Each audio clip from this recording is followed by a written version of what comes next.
চলো না, মানে ভাবছিলাম যে থাক না, তোমার তো মেয়ে পছন্দ, চলো না।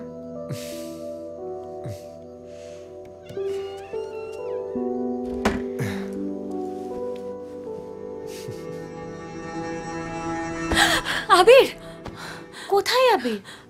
স্বপ্নে, উইথ ফুল ফ্যামিলি। দেখ, পারি না বাবা। ওই স্বপ্নটা আবার আমাকে অন্যরকম ভাবাতে শুরু করলো। পরের দিন ছিল দিওয়ালি। আমি কলেজের করিডোর দিয়ে হাঁটছিলাম, আর উল্টো দিক থেকে আকাশ আসছিল আমারই কাছে।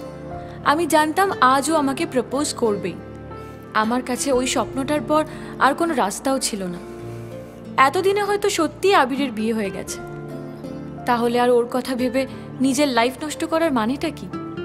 তাই আমিও নিজের মনকে শক্ত করলাম আর এগিয়ে গেলাম আকাশের দিকে।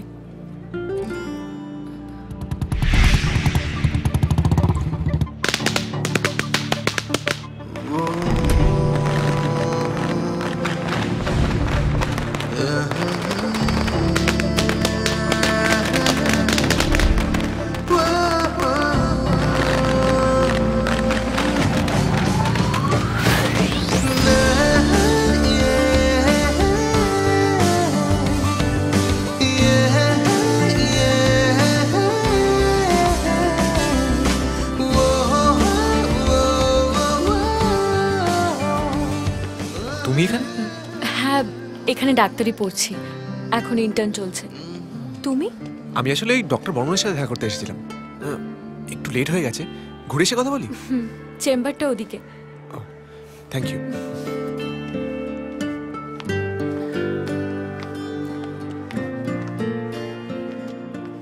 চেনা কেউ? খুব চেনা।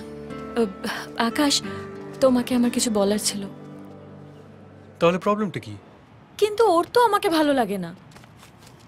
সেটাও তোমাকে নিজে বলেছে? না, বলেনি, কিন্তু আমি যখন আমার মনের কথা ওকে বলতে গেছিলাম, ও বলেছিল আমার নাকি ভালোবাসা বোঝার জন্য এখনো বয়সই হয়নি। সে তো অনেক আগেকার কথা, আর সে বয়সটাও তো পেরিয়ে গেছে। এখন গিয়ে বলতেই পারো, বলে দাও গিয়ে। বলে কোনো লাভ হবে না। কেন? কারণ ও এর আগেও একবার প্রেমে ব্যথা পেয়েছে, আর আমার মনে হয় ওর ওই পুরনো প্রেমটাকে এখনো ভুলতে পারেনি। লস্ট লাভ, হারিয়ে যাওয়া প্রেম। তুমি গাঁজা খেয়েছো? গাঁজা?